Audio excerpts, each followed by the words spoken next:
sia trasportata nel vento. Dà voce ai tuoi pensieri più sublimi.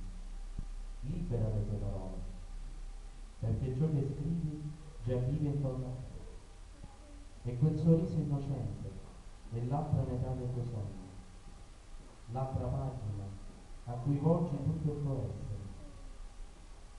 Sì, roccia, dove possa sostenersi è la sommità della sua gioia, perché al vertice della tua vita essa rappresenterà tutto quello per cui tu hai vissuto giorno dopo giorno, fino all'orizzonte del confine infinito, dove i raggi belli custodiranno il vostro amore eternamente.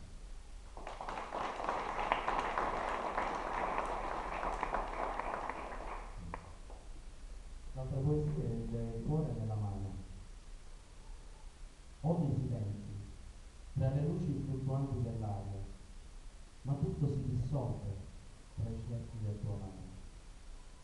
Tu, piccola foglia, che cadi desolata tra l'arida terra che ti accoglie, attendi Dio sorpresa per avere più comprensione.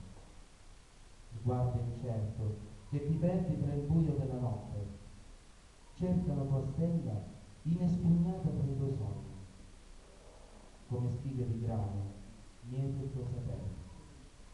E il vento che oltrepasserà i tuoi margini sprigionerà le tue gesta e sarà come un'arpa che darà voce al tuo conforto, a coloro che dall'altra parte del mondo accoglieranno il tuo amore. Grazie.